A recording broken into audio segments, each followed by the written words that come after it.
Mais quand vous suivez mon frère Thierry, en le voyant seulement, qu'est-ce qui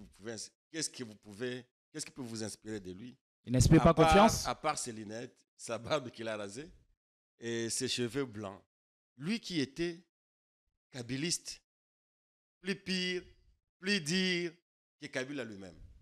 Lui qui voulait un troisième mandat pour Joseph Kabila. Lui qui voulait que Kabila reste au pouvoir, qu'il viole la Constitution. Hier. Il faisait partie de ceux qui chantaient au troisième mandat de Kabila. Mais oui. Mais quand il a trouvé que non, Kabila c'est un homme qui a des valeurs républicaines à protéger, c'est un nationaliste, c'est quelqu'un qui respecte les lois du pays, c'est quelqu'un qui respecte la Constitution et qui ne pouvait pas suivre ses chantres de Thierry Mosenepo, ses chantres de son parrain politique, Mende.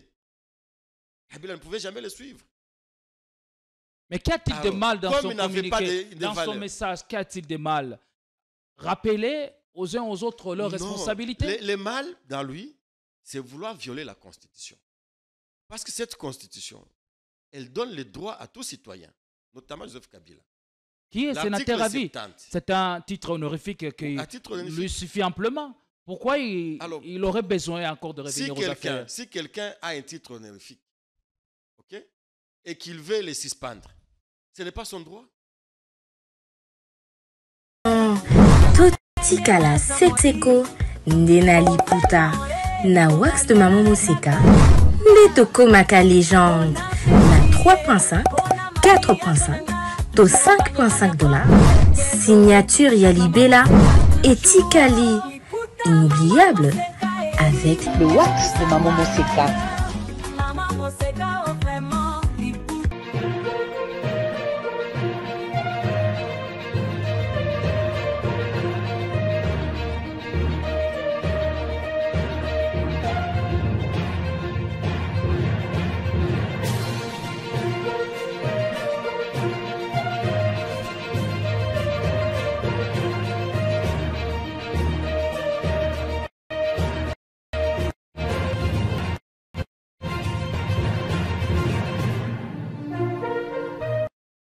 Beaucoup de choses à dire, ouais, beaucoup à dire. Allez, ne nous quittez pas, restez avec nous jusqu'à la fin et merci d'ailleurs de nous rejoindre déjà. Vous êtes sur Politique-Con, la force du détail. On revient en ce jour pour débriefer l'actu, revenir sur l'actu de 24 dernières heures et dans un premier temps, c'est une obligation pour nous de rendre hommage à nos 2 héros nationaux. Laurent Désiré Kabila, appelé affectueusement Mouzé, et Patrice Emery Lumumba. En ce qui concerne le premier cité, au cours de cette émission, comme depuis quelques jours déjà, nous allons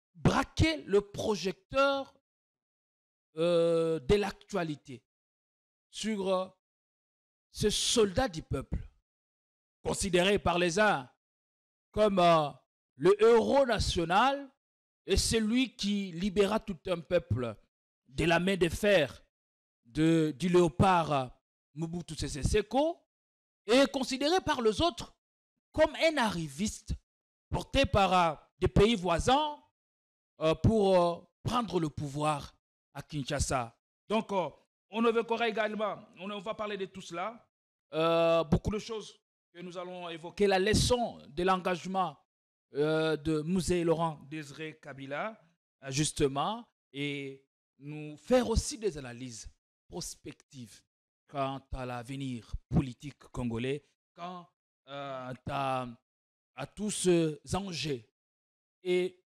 péripéties ou anicroches auxquels le Grand Congo est en train de faire face. Merci de nous regarder. Vous êtes au bon endroit et vous nous suivez au bon moment. Pour en parler, je reçois sur ce plateau Maître Alain Chama Vouchoukuru. C'est une grande première pour 2025. Déjà, nos voeux le meilleur, de santé, de succès, de force. Merci, encore une fois de plus, d'être sur notre plateau.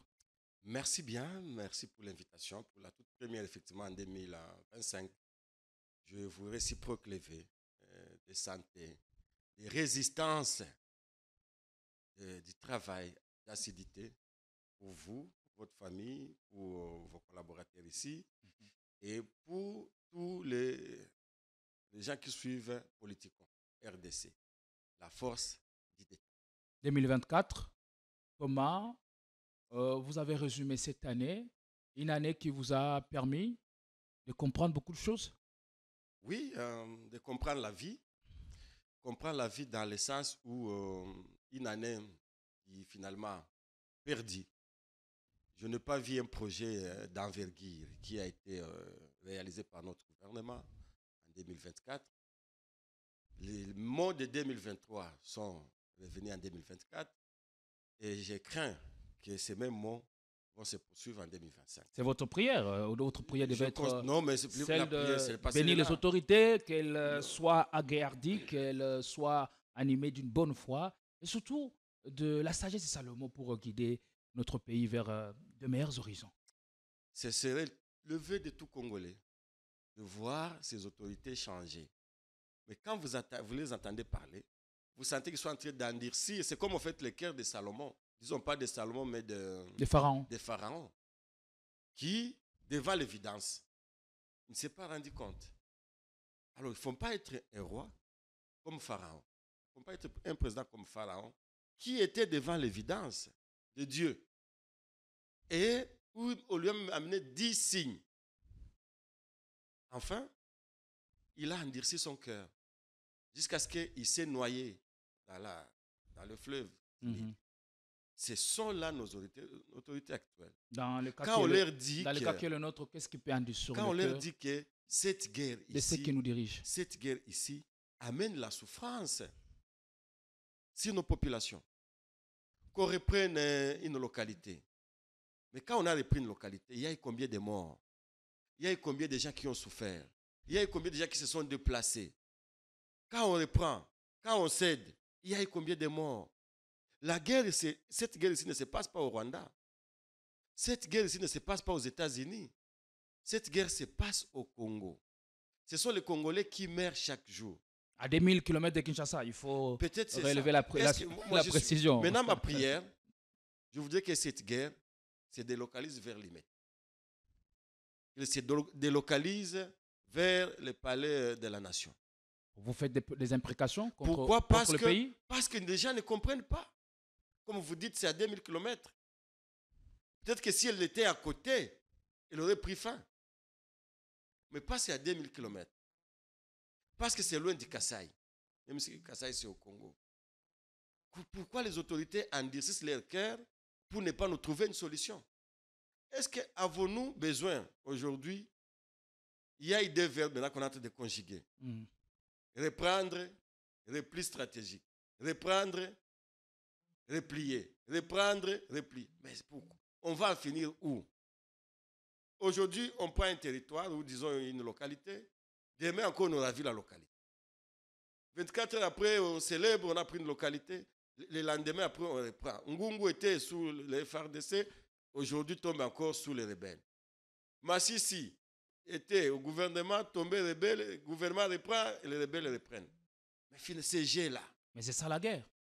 Mais ce n'est pas ça la guerre. Au final, le plus fort finit par l'emporter. Ce n'est pas ça la guerre. Parce que la guerre, c'est avoir les stratégies. OK? En 2013, il y a eu la guerre dans ce pays, en 2012. Avez-vous appris qu'on avait pris Goma, la ville de Goma? Les militaires se sont repliés. Et quand ils se sont repliés, les rebelles, jusqu'à ce qu'on les a pourchassés dans les collines de Tchanzo. Jusqu'à ce qu'on les a pourchassés dans les collines de Tchanzo, ils ont traversé vers Ouganda. Alors, je m'excuse parce que... Vous comprenez? Donc, ils se sont délocalisés. Est-ce que, c'est vrai, vous essayez de fustiger l'inertie ou l'inconscience des dirigeants de Kinshasa quant à la capacité de mettre de moyens nécessaires pour mettre fin à cette insécurité grandissante dans l'est du pays. Mais je m'avais posé la question, quelle est la responsabilité d'abord citoyenne des autochtones, de vous qui vous sied en général, pour ne pas parler d'une province? Les combles de ces gouvernements, ils ont pris la guerre comme une opportunité d'argent. Ils n'ont pas pris la guerre pour dire que c'est une menace contre laquelle il faut chercher une solution. Mais la responsabilité au niveau provincial. C'est là que je vais mettre le peuple, le site kivousien. Il y en a de ceux-là qui maîtrisent la question, qui ont travaillé sur la question. Parce que ce n'est pas la première fois que le Rwanda nous fait la guerre. Ce n'est pas la première fois. Mais pourquoi s'il fallait chercher des solutions? Pourquoi il ne fallait pas impliquer les mêmes personnes qui ont trouvé des solutions hier? Parce qu'il s'agit de notre pays. Est-ce qu'on aura-t-elle Et toujours à la même lever la question là, à les lever mêmes la ressources nécessaires pour en finir avec cette insécurité? Les ressources sont là pour finir de cette insécurité. Mais on ne veut pas les utiliser. C'est là que nous pensons, même mon frère Bitakouré l'avait dit, qu'on a l'impression qu'il s'agit d'une guerre amicale entre Félix Tshisekedi et son ami Kagame. Et contre cette guerre amicale-là, c'est le peuple congolais qui paye le prix. Quand vous atterrissez seulement à l'aéroport de Goma, vous quittez dehors, vous voyez des petits enfants, vous demandez à manger. Pendant que Goma était le grenier de la République démocratique. Des mendiants. Nous, on a grandi, on s'est jeté aux abords de l'aéroport les pommes de terre à Goma. Mais jusqu'à vous quitter à l'aéroport et dans toute mais il y en a partout à travers les pays. Je t'informe que Goma était le grenier de la République démocratique du Congo. Nous, dans les quartiers, on s'est jeté des pommes de terre. Vous avez mangé, vous avez tout mangé. Dans chaque famille, il y avait des choses qui ne manquaient pas. La journée, les pommes de terre ou les makemba avec les haricots. Si vous n'avez pas, jusqu'à un certain moment, nous, ça commençait à nous gêner comme enfants. Donc c'était devenu comme la prière, on l'appelait déjà la prière Notre Père qui est aux cieux. Donc c'était une prière, c'était ce qu'on devait réciter chaque jour.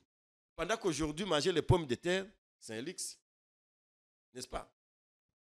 Oh, nous, on a grandi à Goma, on s'est jeté ça comme... Vous avez fini à manger, il y a des outils qui restent. Moi, tu prends une pomme de terre, tu jettes en ton frère. Mais Alain Chamavou, ça, ce n'est pas la responsabilité des dirigeants, c'est votre propre responsabilité. Qu'avez-vous fait pour maintenir cette mentalité?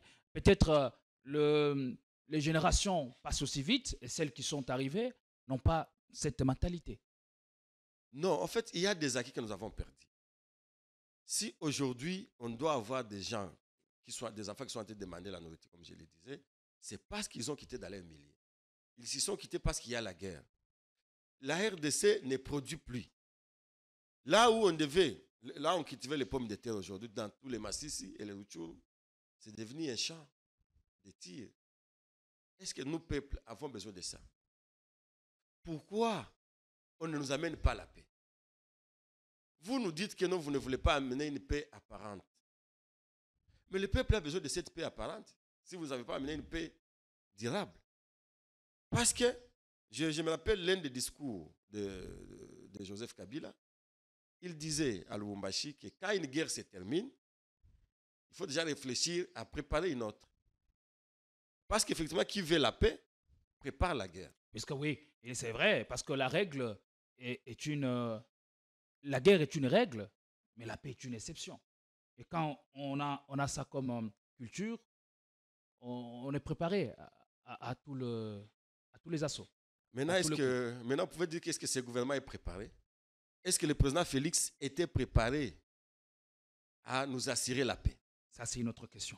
Est-ce qu'il était préparé à nous assurer la paix? Merci beaucoup. Et quand je vois Mouindo Nzangi... On va en parler. Merci beaucoup. Ça, ce n'est que des questions d'entrée. Désormais, sur Politicon, chaque invité qui devra passer, c'est vrai, chacun de nous a ses origines, bien que nous partageons tous le Congo en commun. Il faudrait parler de ce qui se passe dans nos provinces, la vie de nos provinces. Et Alain Chamavou a toujours été attaché à sa province natale.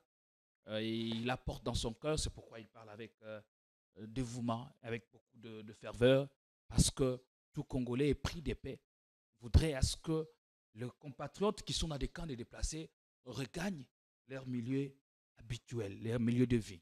Allez, on va parler des dates marquantes pendant quelques minutes.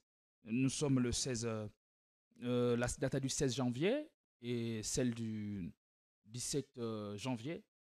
La première question, qu'est-ce qui vous vient tout de suite en tête lorsqu'on vous parle de la date du 16 janvier, tout d'abord? Quand on parle de la date du 16 janvier, ce qui me vient à tête, la toute première chose, c'est la résistance. La résistance contre la dictature. Et Mzee Laurent Désiré Kabila. Mais là, on parle de l'assassinat de Laurent Désiré Kabila. Mzee Laurent Désiré Kabila. Comment lier l'assassinat de Mzee à la résistance? Parce qu'il a résisté au dernier sacrifice. Si on l'a assassiné, c'est parce qu'il a résisté contre les impérialistes. Okay. Il a résisté contre l'ordre mondial qui était contre la RDC. C'est pour cela qu'on l'a tué. Et nous avons aujourd'hui des dirigeants qui sont prêts à sauver leur peau et sacrifier la République démocratique du Congo. Mais Mzee Laurent Désiré Kabila, que je salue sa mémoire, a accepté de mourir et de ne jamais trahir le Congo. En cela, je lui rends les hommages et tous ceux qui ont continué cette œuvre-là, que je veux saluer ici, Joseph Kabila Kabange, le professeur Néhémie Mouilagna, Passia Saïba, les grands frères, Madame Filia Chipassa. Ouais, la présidente de Cofedec. La présidente de mon parti. Nos salutations, Madame, de là où elle le suit. Je vous dis, la RDC compte sur vous. Parce que vous avez montré les symboles-là de la résistance. C'est cette résistance-là de Mzee Laurent Désiré Kabila qui nous pousse aujourd'hui, qui nous donne le courage, qui nous donne la force de résister contre le mal qui est en train d'être fait, de résister contre cette nouvelle dictature qui est organisée. Aujourd'hui, on ne marche plus librement dans cette ville. On est devenus des prisonniers à ciel ouvert. À tout moment, tu peux faire la prison. À tout moment, on peut te harceler. À tout moment, tout peut arriver sur toi. Et nous disons, nous allons être comme Mzee Laurent Désiré Kabila. Nous résisterons.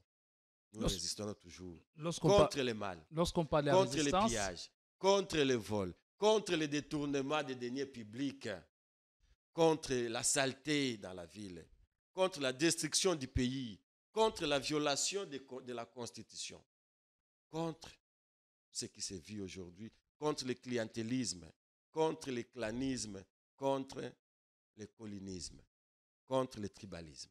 Nous résisterons. Et nous avons ce souffle parce que nous nous inspirons de Mzee Laurent Désiré, qui était le symbole de la résistance. Et nous disons, ça c'est maintenant, la question je la finis par là, nous devons résister contre ces politiciens véreux qui n'ont pas de position. Hier, des kabylistes, aujourd'hui, des tshisekidistes, demain, ils seront les chamavoustes, après-demain, ils vont être les gédéonistes, parce qu'ils n'ont pas de position. Et les jours que nous allons prendre des pouvoirs, tous ces gens-là, on va les mettre à la pilori. On va les rééduquer socialement.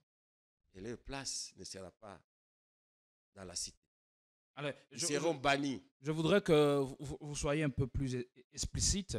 Quand on parle de la résistance, ça appelle à quoi juste exactement?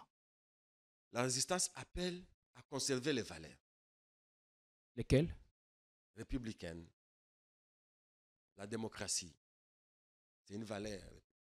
Le respect des droits de l'homme. Le respect d'un partenaire. Le respect d'un point de vue contraire. La liberté d'opinion. La liberté de manifester. Et tous ces corollaires. La résistance aussi signifie travailler pour la République. Poser des actions. C'est pourquoi Joseph Kabila, on l'a surnommé Sissabi Dimbu. Sissabi Dimbu, ça renvoie aux actions. Mzee Laurent Désiré Kabila, on l'a surnommé Mzee. Et Mzee, ça signifie quoi? La sagesse. La sagesse. Et Félix Tshisekedi, on l'a surnommé qui? béton. Vous comprenez la différence? Mais béton, que ça signifie? Ça signifie djaliliste, fanatiste ou fanatique. Non, c'est pas ça. Et donc, c'est pas la signification que vous donnez. Dis-moi, béton, pas la vérité. quelle est la valeur du béton? Quand on surnomme le chef de l'État de béton, c'est par sa capacité à relever les défis. Non, quand on le surnomme béton, ça signifie il est tout puissant. D'ailleurs, ils ont ajouté béton armé. Ça signifie il est tout puissant. Ça signifie il est fort. Mais quand on commence à te dire que tu es fort, tu es tout puissant, mais ça, c'est commencer à t'élever comme Dieu. Et ça, c'est ce qu'on appelle le fanatisme. Ça ne reflète aucune valeur. Ça reflète le culte des personnalités. Après, tous les surnoms, ce sont les affiliés. Mais quand on te dit Thiemzé, regarde. Qui les donnent, mais aujourd'hui, quand on te dit. En fonction de votre personnalité. Non. En fait, il faut bannir le culte des personnalités. Vous voyez, quand on te surnomme quelque chose, il faut voir ça dans sa dimension globale. Ça renvoie à quoi? On te dit Thiemzé, ça renvoie à la sagesse. Et la sagesse, c'est une vertu, c'est une valeur. Vous comprenez? Un bâtisseur, c'est une valeur. Mais quand on commence à dire que on l'a dit bien, on l'a dit kitoko, Weston et tout ça, quelle est la valeur? Ça perd? Tu vois, c'est différent. Allez, et donc, c'est la résistance, elle renvoie à tout ça. Alors, est-ce qu'il existe une seule résistance sans persévérance? Non, jamais. S'inspirera du combat, bien sûr, de Moussé. Non. En fait, quand on parle de la résistance, ça signifie qu'il n'y a pas la démocratie. Parce que s'il y avait la démocratie, par exemple, il y aurait l'opposition politique qui est organisée. Mais quand il n'y a plus de valeurs, quand il n'y a plus de règles, vous ne savez même plus faire l'opposition. L'opposition n'existe plus. Vous allez dans la résistance. Et plusieurs personnes peuvent maintenant se comporter selon maintenant leur capacité. Ma question, est-ce qu'elle rime avec la persévérance? Et très bien. Elle rime. Parce que quand vous êtes résistant, vous devez persévérer. Vous devez avoir de l'espoir que demain, les choses vont changer. Et que ça ne doit pas vous amener à changer de camp. Parce qu'il y a des gens qui ont trébuché, qui ont changé de camp, ils n'ont pas persévéré parce qu'ils n'étaient pas des résistants. Moi, c'est Kousi Mouké, yo ba okangayo. Le lendemain, je ne vais pas citer les noms des gens ici. Mais on connaît des gens qui hier, des kabylistes, plus dires et pires, qui sont devenus tshisekédistes plus que Tshisekedi lui-même. Ils n'ont pas persévéré, ces gens. Ils ne sont pas des résistants. Mais les résistants comme nous, ils sont peu. Et c'est pourquoi je dirais à Joseph Kabila de compter sur ces jeunes-là qui ont résisté et qui résistent encore avec lui. En dépit de toutes les secousses que nous subissons. Nous ne résistons pas parce qu'on cherche les pains. Nous ne résistons pas parce qu'on cherche à acheter une voiture. Nous résistons pour les valeurs qui vont aider la République demain. Et nous devons nous écarter. Nous devons bannir ces politiciens véreux qui demain, quand nous allons prendre le pouvoir, parce qu'après, ici, nous prendrons le pouvoir, il n'y a pas des alternatives. C'est nous. Mm-hmm. Et j'ai dit à ceux-là qui sont à l'union sacrée, la porte est déjà fermée parce qu'ils ont détruit la République. Ouais, on reste focus sur le sujet. Comment vous, personnellement, vous considérez le combat des musées Laurent Désiré Kabila? Est-ce que ce qu'il a fait était une œuvre salvatrice pour notre pays? Parce que les uns le considèrent comme un héros, mais les autres le voient comme un arriviste qui a été porté par des pays étrangers, voisins précisément, pour prendre le pouvoir à Kinshasa. Non, le combat de Mzee Laurent Désiré Kabila, c'est même le combat qui fait que la République démocratique du Congo existe. Rappelez-vous que nous étions dans une dictature à outrance. De culte des personnalités. Où Mobutu, on l'élevait comme le roi soleil. Parce que j'ai même appris que Félix aussi, on commençait à l'appeler Lazare ressuscité. Le nous venions dans une dictature où tous les pouvoirs étaient centralisés dans les mains d'un seul individu qui avait le droit de vie et de mort sur les gens. Nous venions dans une société où on tuait les gens. Que maintenant, on va commencer à tuer. Ça signifie qu'on a reculé.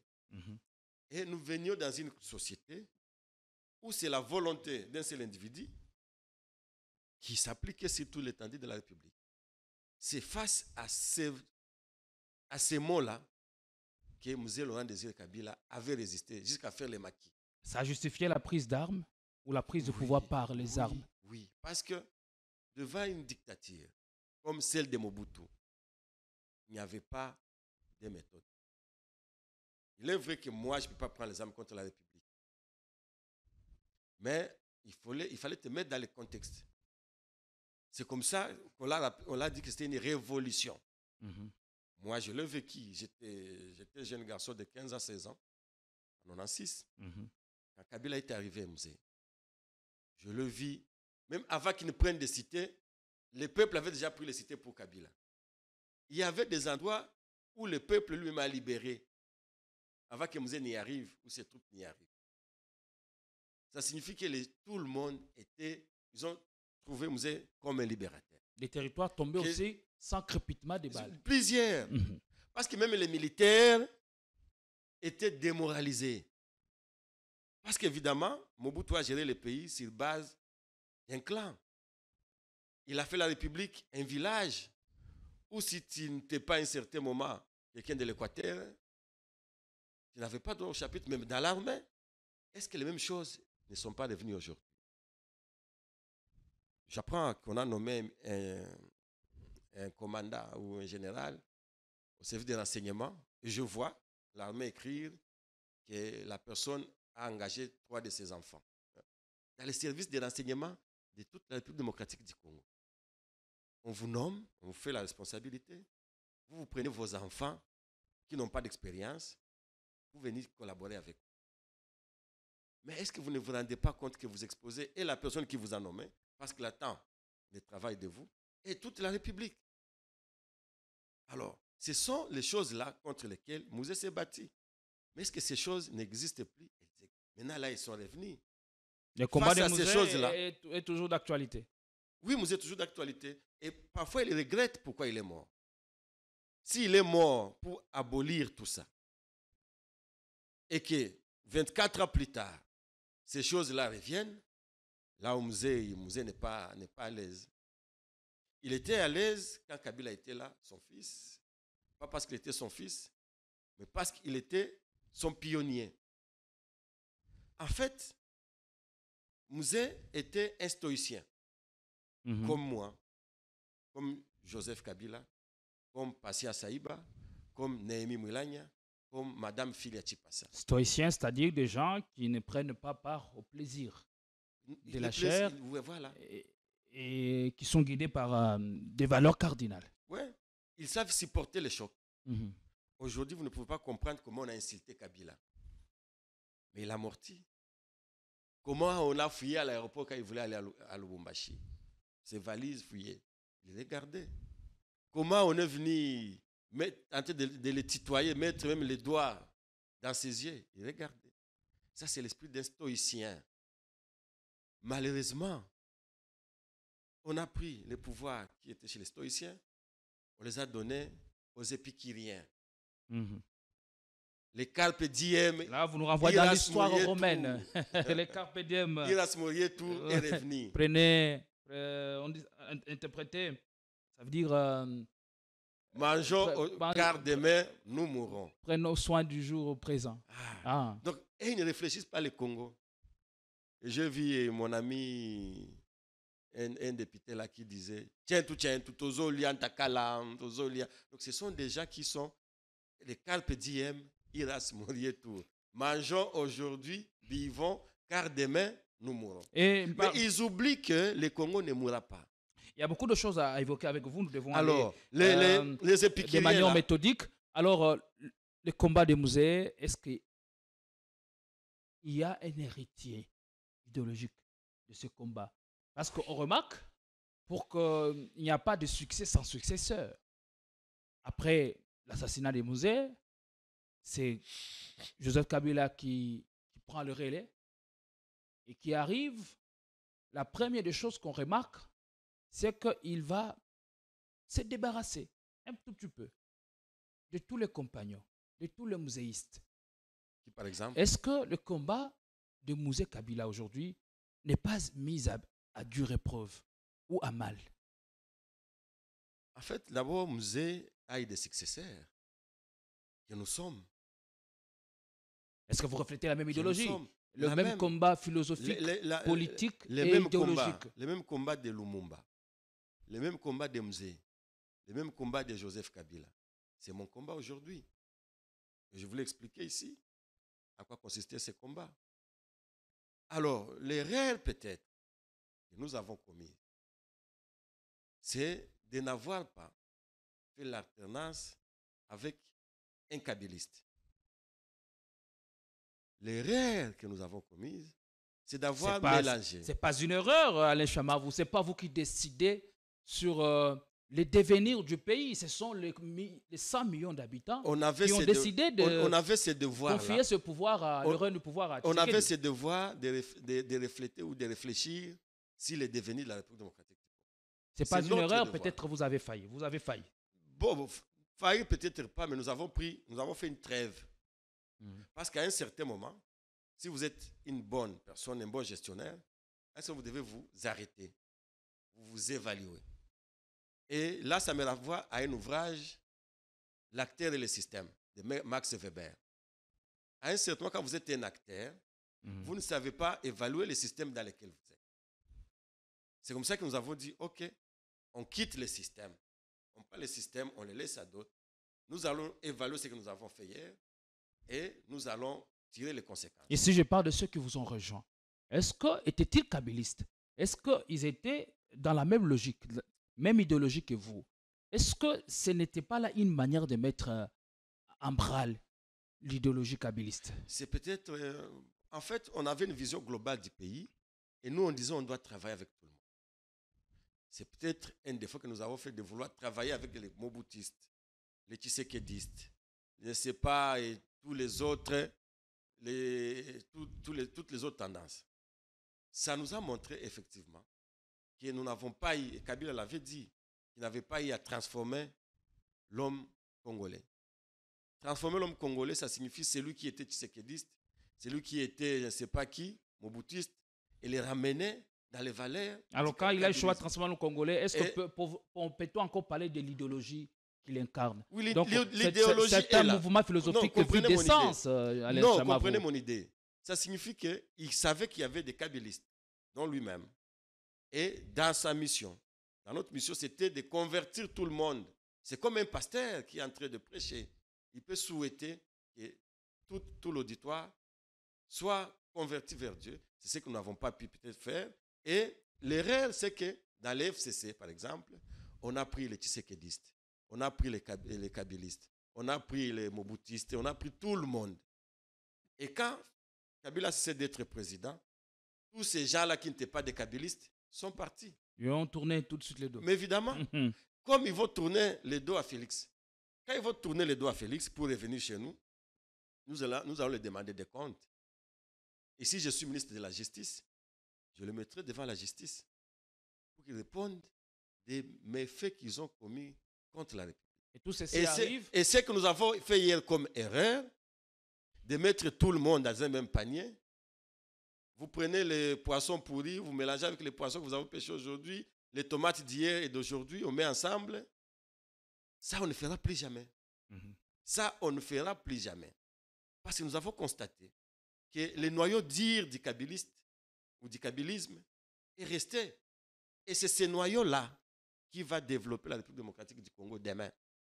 Ces gens-là qui sont habitués avec le principe Mbisekendaka, Plasma et Zochola, ces gens-là, on va les arrêter. On les mettra devant la justice. Allez, merci beaucoup. Pour qu'ils répondent de leurs faits. Allez, Chamavou, oui, il faudra rectifier les tirs. Puisque en faisant quelques recherches, je tombe sur un ouvrage où on explique que lorsque Mouzé arrive, en 97, il y avait un désert idéologique. Et il est arrivé avec 3 projets majeurs de libérer, démocratiser et construire le pays. Et dans ce zoo boueuse, il n'y avait pas de parti politique avec base idéologique. Le seul parti qui a apporté une base idéologique ou une certaine idéologie, c'était le parti ou le kabylisme. Alors, curieux de constater, curieux de constater que on a fait un fourre-tout et on a fait route ensemble. C'est des choses à corriger. On va parler de l'actualité. Déjà, nous allons nous intéresser à Kabila, qui, bien que tacite, à travers le ballet diplomatique qu'il organise, les différentes rencontres, suscite, fait monter la température d'un camp à Kinshasa. Et dans le tuyau, on l'annonce, rencontrer dans le prochain jour le nouvel homme fort des États-Unis, Donald Trump. Plusieurs sources concordantes vont dans ce sens-là. Allez, et pour vous, que représente le retour du Raïs Kabila sur la scène politique en 1 minute? Le retour de Joseph Kabila sur la scène politique reflète l'espoir. Parce que ici où nous sommes en désespoir. Et je suivais un ministre qui disait qu'il y a des traîtres à l'interne, dans l'armée. Il accusait l'armée parce qu'ils ont créé les Wazalendo, et là je parle de Moïno Zangi, qui publiquement accusait l'armée d'être des traîtres. Chez Bossolo, dans la politique, il disait qu'il y avait les traîtres de l'interne. Il y avait aussi des traîtres à l'externe. Et il a dit que ce qui était plus dangereux, c'était les traîtres là, au sein de l'armée. Ça montre le désespoir. Et on lui a demandé quelle est la solution. Il disait qu'il n'y a pas de solution. Alors le retour de Kabila, c'est pour amener la solution. Face à ce désespoir-là. Dans cette vidéo de quelques minutes, dont on a un extrait, il semble fustiger, bien sûr, l'administration de l'époque, la complicité qu'il y a entre Kinshasa et Kigali dans la nomination des officiers congolais. Toute nomination au sein de l'armée devrait impérativement passer par Paul Kagame, qui dis-je, qui en décidé. Alors, on va d'abord suivre cet extrait que nous propose la technique, puis on revient après. Un couloir militaire. Ça veut dire que pour que tu sois nommé commandant à Goma, il faut que Kagame soit d'accord. Pour que tu sois nommé commandant à Rutshuru, pour que tu sois nommé commandant à Bukavu, il faut qu'il y ait Azar. Est-ce que tu comprends ce que je dis? Si, je comprends. Et ce sont les accords qu'on a signés avec les CNDP, les accords du 23 mars, les actes d'engagement, les accords du 23 mars, qui ont abouti à l'intégration accélérée à ce qu'on a appelé le mixage ou le brassage, n'avait que comme objectif que dans cette partie-là, le choix du Kagame au Congo n'a parti à Est. Ce qu'il appelle lui-même, il l'a dit il y a 3 jours, sa zone d'influence. Et puis, il y a les couloirs économiques, qui est en fait l'objectif même de ce couloir sécuritaire. En fait, il veut contrôler militairement les couloirs de l'Est pour s'approvisionner. Aujourd'hui, les Rwandais produisent plus d'or que nous. Aujourd'hui, ils produisent plus de coltan que nous. Et ainsi de suite. Je ne sais pas si vous comprenez. Si, je comprends. Ça, c'est des couloirs économiques. Ça va trop loin. Ce que nous on regarde, ce que les gens regardent, ce n'est pas la vérité. Et ils ont des ramifications jusqu'à même dans des mines, dans les Katanga. Je n'en parle pas beaucoup. Ça veut dire que résoudre les problèmes tels que Kagame les veut, c'est accepter, mettre le Congo à genoux, et il l'a dit, pour que le Congo accepte de renouveler ses contrats, hein, de lui. Voilà, Moïndo Zangui, qui parle du réseau très influent et répandu, du réseau rwandais, très influent et répandu à RDC. Cette sortie ou cette part des versions de Moïndo Zangui a des coins inquiétés plus d'un observateur. Et ça, c'est la personne ou l'une des personnalités qui devait être interrogée. C'est bien sûr Joseph Kabila. Je dois dire à mon frère Moïndo Zangui que ces faits-là qu'il est en train de dire ne resteront jamais impunis. Quand nous allons prendre ces pouvoirs ici, nous allons amener Moïndo Zangui devant la justice. Parce que c'est lui, il est parmi les gens qui ont exposé notre nation. Moïndo Zangui a pris les jeunes ici à Kinshasa. Il les a amenés à Kisangani. Pour que des jeunes qui devaient faire l'université, pour les former, il les a abandonnés là-bas. Il a bouffé l'argent, il a détourné l'argent. Ces faits-là ne resteront jamais impunis. Quand il commence à dire que non, notre République démocratique du Congo, qui pour nommer un général ou un colonel ou tel, il fallait passer par le Rwanda. Ces faits-là non plus ne resteront pas impunis. Vous qui ne savez pas dans ces pays que les relations diplomatiques entre la RDC et le Rwanda n'étaient pas au bon fixe quand Kabila était président de la République? Ça, c'est ce que qui ne sait pas? C'est ce que les gens disent, mais au fond, non, qui ne sait pas que dans le coulisses, non, qui ne sait pas que les jours que Félix, une complicité totale. Les jours que le président Félix prend le pouvoir et proclame président de la République, l'Union africaine s'était opposée, qui était dirigée à l'époque par Kagame. La lettre existe. L'Union africaine a fait un communiqué de ne pas publier les résultats. Et là, c'est Kagame qui a fait ça. Qui ne sait pas qu'il n'y avait pas une mission, qu'il n'y avait pas de l'ambassade rwandaise ici, que c'était fermé? Qui ne sait pas qu'on a divisé les M23, l'El, Makenga, resté à Kigali, et en Ouganda, et Runiga à Kigali? Qui ne sait pas qu'on a condamné tous les pro-rwandais et on les a laissés en prison avant de laisser le pouvoir? Bernard Biamungu, qui est mouchi comme moi, condamné ici, qui était en prison en Ndolo, à perpétuité. Moi, en 2012, j'étais avocat à Bukavu. Dans ces procès-là, c'est le gouverneur Marcel Tchamba qui nous a envoyé, qui nous a donné des procurations pour défendre la République démocratique du Congo. On a fait condamner Bernard Bissimwa. On a fait condamner Chioyo. Dans ces mêmes procès là-bas. Qui les a arrêtés? C'est le fait Mamadou Ndala. Parce qu'il voulait fuir pour aller rejoindre les M23. Et ils sont libérés quand? Vous connaissez. Juste 3 mois. 3 mois. La deuxième ordonnance que le président Tshisekedi a prise, c'était pour libérer tous les pro-rwandais.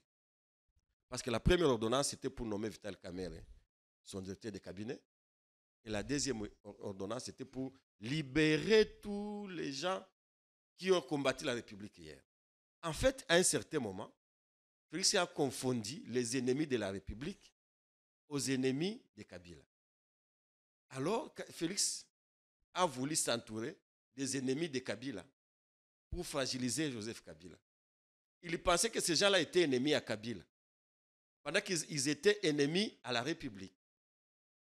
Je prends le Thomas Lubanga ici, qui aussi, il pensait qu'il était ennemi à Kabila, pendant qu'il était ennemi à la République. Les M23, on pensait qu'ils étaient ennemis à Kabila pendant qu'ils étaient ennemis à la République. Alors vous prenez tous les ennemis de la République. Vous, président de la République, qui devez protéger la République. Vous les faites vos alliés. Et en un clé d'œil, aujourd'hui, ils sont de retour. Ils vous tournent le dos. Et il y en a d'autres qui vont tourner le dos. Je ne vais pas citer leur nom. Mais il y a un général qui était dans l'armée ici, condamné aussi à peine de mort à l'époque. Laissé en prison, où il a fait une 20aine d'années.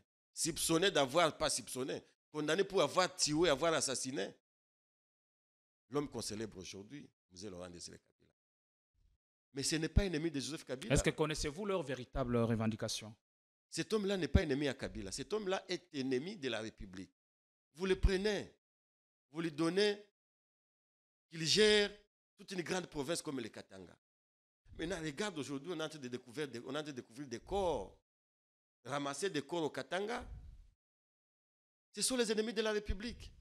Il y a d'autres ennemis de la République qu'on a confondus aux ennemis de Kabila, qui étaient dans les maquis, qui ont pris l'Équateur, qui ont été soupçonnés d'avoir mangé des chairs humaines. Vous les prenez, vous pensez qu'il est ennemi à Joseph Kabila, vous le faites ministre, je ne sais pas de qui, de quoi. Mais cet homme-là, il va tourner le dos. Parce qu'il est ennemi de la République. Et c'était une grosse erreur. N'accusez pas les gens d'être cannibales. J'ai dit, ils ont été accusés. Je ne les accuse pas. Pour avoir soupçonné d'avoir mangé des chairs humaines. Je n'ai pas dit qu'ils ont mangé des chairs humaines. Je n'ai pas affirmé. J'ai dit qu'ils ont été accusés. Pour moi, ils ne sont pas ennemis de Joseph Kabila. Ils sont ennemis de la République. Et on doit les traiter comme tels. Mais toutes ces rencontres organisées au niveau de l'extérieur du pays par ceux qui prétendent bouger les lignes de l'extérieur ne sont pas des bons augures. Au sein de l'opinion, ça s'interprète de diverses manières. Pas plus tard qu'il y a quelques jours, il y a Thierry Mosenepo qui a sorti son artillerie contre Kabila et Moïse Katumbi. On va l'écouter. Bref, des commentaires.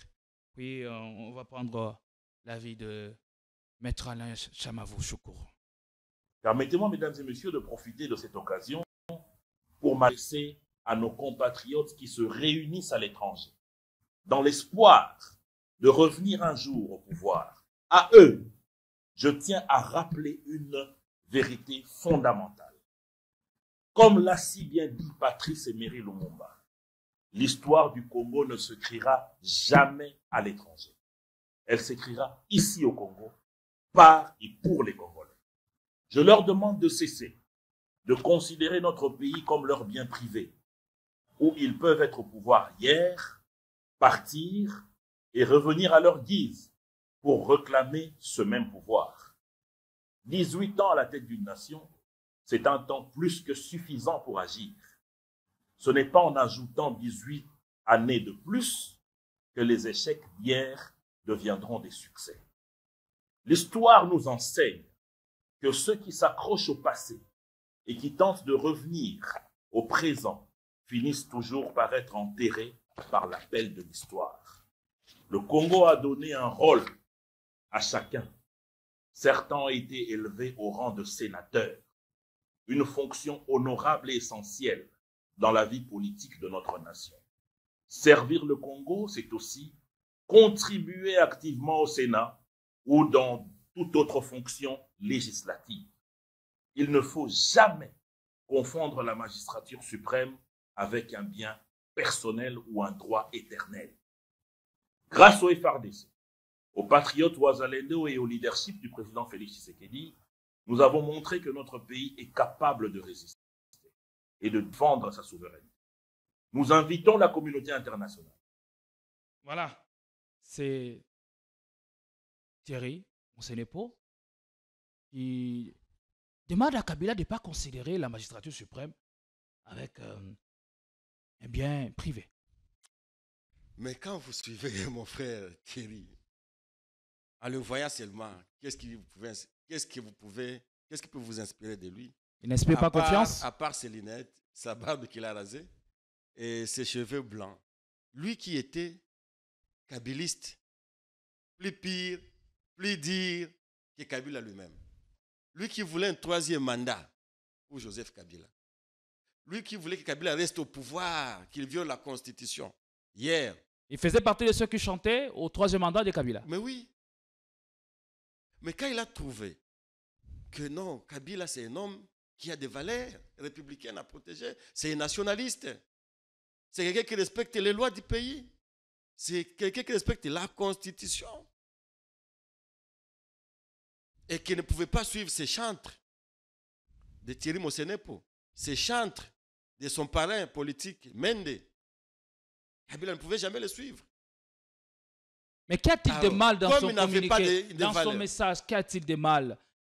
Rappeler aux uns aux autres leurs responsabilités. Le mal dans lui, c'est vouloir violer la Constitution. Parce que cette Constitution, elle donne le droit à tout citoyen, notamment Joseph Kabila. Qui est sénateur à vie? 70. C'est un titre honorifique qui lui suffit amplement. Pourquoi il aurait besoin encore de revenir aux affaires? Si quelqu'un a un titre honorifique, ok, et qu'il veut le suspendre, ce n'est pas son droit. Si tu as une veste et que tu ne veux pas la porter, ce n'est pas ton droit. Si tu as ton téléphone et tu ne veux pas l'utiliser, ce n'est pas ton droit. À quel titre Thierry Mosenepo peut refuser à Joseph Kabila de réfléchir sur la République démocratique du Congo? Je le rappelle qu'entre lui et Joseph Kabila, il n'y a pas l'écart de 10 ans d'âge. Tous sont des jeunes. Alors pourquoi il doit laisser Amende, qui a été avec Mobutu hier, Kabila le père, Kabila le fils, Tshisekedi le père, Tshisekedi le fils, continuer à réfléchir sur la République pendant qu'il n'a rien donné? Aller chez lui, tu vas voir, il n'y a rien. Alors pourquoi il doit refuser à Joseph Kabila pendant que la Constitution, l'article 70, donne les conditions pour être candidat de la République? Kabila n'a pas de mandat. Il n'a pas un mandat du président. S'il veut devenir candidat, Thierry Mosenepo a-t-il quelle qualité pour le lui interdire? Qu'est-ce que justifie ça, selon vous? C'est la haine, la peur, la jalousie, les mensonges, la manipulation. Il veut manipuler le peuple. Et au fait, on doit bannir de jeter les jeunes qui font la politique de survie, politique de Yalipa, Nati. S'il veut chercher une nomination, il n'a qu'à chercher ça loyalement, dignement. Mais ce sont des gens qui n'ont pas de dignité. Ce sont des gens qui ont déjà bradé leur morale. Qui aujourd'hui, demain, si je suis président de la République, il sera Chamavouste, plus pire et dire encore plus qu'il a été chez Tshisekedi. Donc, je dis à mon grand frère Félix Tshisekedi, mon beau-frère, Félix Tshisekedi. C'est votre beau-frère? Ouais. Ma il a sœur épousé Denise. Denise, c'est ma sœur. Quoi qu'ils soient en train de piller la République, ils sont en train de piller les Kivu. On va en parler après ça. Qu'est-ce qui se passe encore? Vous savez que les Kivu, c'était les greniers de l'or mondial. De l'or mondial? Oui. L'or qui se trouve dans les Chabunda, dans les Mwenga, dans les Kamituga, dans les Walungu, ça représente... Aucun pays au monde n'a cet or-là. Et ça représente des milliards de dollars. Mais aujourd'hui... Des ressources inépuisables, malgré le pillage orchestré et ou visible à travers la République. Non, des ressources épuisables. Inépuisables. Parce qu'aussi longtemps qu'on est en train de creuser cet or, l'or ne se produit pas, ne se multiplie pas. Elle finira peut-être pas aujourd'hui, mais elle finira par être épuisée. Parce que là, on a creusé, il n'y a plus rien qui reste là-bas. Je vais vous parler du Sud Kivu avec mon cœur. Le Sud Kivu, en 2 minutes, on n'a plus assez de temps. Ouais. Le Sud Kivu aujourd'hui, c'est une province délaissée totalement. Ça reflète ces marchands-là qui allaient vendre et qui a rencontré des brigands sur la route, qui lui ont roué des coups, de gauche à droite, et qui l'ont abandonné à demi-mort. La province du Sud Kivu est en train d'être rouée de coups par des gens connus, des sociétés connues, au vu et aussi de tout le monde. Et ce sont des faits qui ne resteront jamais impunis. Je vous donne les faits. Il y a des sociétés minières, de nos politiciens ici. Vous avez suivi l'affaire chinois. Le premier lot de Chinois qui étaient arrêtés à Bukavu, ils étaient au nombre de 13 ou 14. Ces Chinois-là, on les a arrêtés parce qu'on disait qu'ils étaient les pro-Madame Denise Nyakero. Et que la province du Sud Kivu, dirigée par l'AFDC aujourd'hui, est considérée comme un bien privé de ces regroupements politiques-là. Parce qu'il Ici, à Kinshasa, ils disent n'avoir rien reçu. C'est comme ça qu'ils doivent chasser tous les autres partis politiques membres de l'Union sacrée. Curieusement, pas pour construire, parce qu'aujourd'hui, la ville de Bukavu, je viens, j'y étais il y a une semaine, tu ne peux plus quitter dans la ville pour arriver à Walungu chez Vital Kamerhe. 40 km, je vous dis, c'est comme quitter ici jusqu'à Nsele. Vous faites 2 jours. Parce que quand il pleut, ni la voiture, ni même une Jeep 4x4, ni la moto ne peut pas emprunter cette route. Mais pourtant, il y a des sociétés minières, il y a la redevance minière avec le nouveau code minier. Mais pourquoi ne pas réhabiliter certains axes Les Chinois routiers? arrêtés, les premiers lots disaient que chaque jour, ils avaient minimum 1 kilo d'or, un lingot d'or. Et 1 kilo d'or aujourd'hui, minimum, c'est 85 000 $. Alors, une province, un territoire qui vous produit 85 000 $ chaque jour. Par lingot d'or. Chaque jour, par lingot d'or, ça signifie qu'au bout d'1 mois, elles peuvent produire autour de 3 millions de $. Et ça, ce n'est qu'un C'est trou. pas suffisant pour réhabiliter les routes? Très suffisant. Mais maintenant, aujourd'hui, quitter Bukavu pour Walungu, 40 km, vous faites 2 jours. J'ai même vu une vidéo du ministre du budget ici, mon frère Aimé Boji, qui était embourbé dans cette boule-là. Lui, ministre du budget, qui devrait débloquer l'argent pour construire, ne fait que chez lui. Alors, à qui ça profite, la redevance minière? L'argent là profite à ces citoyens voleurs. Et je vais vous citer des sociétés à qui profite cet argent. Il y a une société qu'on appelle Interlac SA. Interlac SA, c'est une société de M. Bahati Lukwebo. Elle a des succursales. Avez-vous de preuves de ce que vous dites pour ne pas tomber dans ça, il y a groupe Taverne. Ici, je lis la liste. Des imputations dommageables. Ici, je lis un document publié par le ministère provincial des Mines, où on a répertorié toutes les sociétés qui exploitent d'une manière illicite, illégale. Le document est là, je n'invente rien. Je n'ai rien contre personne. Mais je dis, ici, je vis au numéro 6, il y a la société Interlac. Il y a Groupe Taverne. Il y a Saescam Central Africa Hold. Il y a au numéro 24, il y a Techno Building qui appartient aussi à Bahati Lukwebo. Il y a Congo Investment. Il y a Congo Investment, monsieur Bahati Lukwebo. C'est écrit, ce n'est pas moi. Et ce sont ces gens-là qui ont dit, comme la province nous appartient, nous devons chasser tous les Chinois des pros, les autres. Alors, quel est l'objet du communiqué du ministre provincial des Mines? Je vous dis qu'il avait publié un document, parce que rappelez-vous, quand le gouverneur Pouroussi est arrivé là-bas, il avait suspendu toutes les activités minières, l'état d'inventorier. Celles qui étaient en ordre avec l'État et celles qui n'étaient pas en ordre. Pour moi, c'était une mesure sanitaire, quoique ça ne relevait pas de son pouvoir.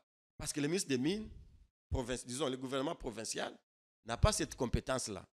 Prenez le cas aujourd'hui si Maman Fifi Masuka suspendait l'activité minière dans les lois là-bas. Vous comprenez ce que ça pèse sur le budget de la RDC. Donc, ce n'est pas lui. Ça, c'est une politique qui doit se faire au niveau du gouvernement central. Mais quel était l'objet derrière? C'était pour qu'on chasse les autres et que l'AFDC vienne s'installer. Et pour maintenant discréditer le régime de Félix. Ça, c'est une analyse par déduction. Vous n'avez aucune preuve de ce que vous avancez.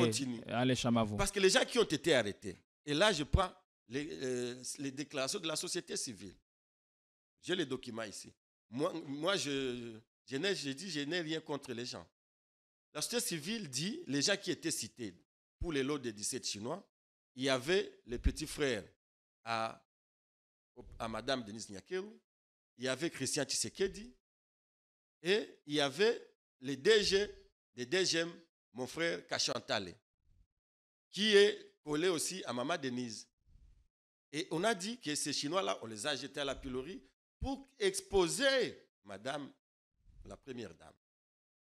Alors, la question que je peux maintenant me poser comme citoyen, est-ce que les autres sociétés sont-elles en règle avec l'État. Est-ce que vous vous savez que... L'interpellation de ce Chinois, c'est parce qu'ils étaient en séjour irrégulier sur le territoire congolais et ils opéraient en toute impunité et opacité. Raison de leur interpellation. Et après, ont-ils été expulsés ou non? C'est là que ou mis à la disposition de la justice. C'est là que le gouverneur lui-même s'était plaint. Comment il peut arrêter les Chinois et que ça même l'informait? On retrouve déjà les Chinois expulsés au motif qu'ils étaient en séjour irrégulier. Si vous êtes en séjour irrégulier dans un pays et que vous avez commis d'infractions dans ce pays-là, est-ce qu'on doit vous livrer, on doit vous expulser ou on doit vous juger? Parce qu'il y a des victimes. Et les premières victimes, c'est nous. Parce que là où ils ont extrait de l'or, il n'y a aucune activité de développement qui s'y est faite. Pas d'école, pas de route. Les enfants continuent à boire de pas l'eau de la d'eau, source. pas d'électricité. Aucune activité. Mais en fait, quelle est la raison de leur présence? C'est la question qu'on se pose.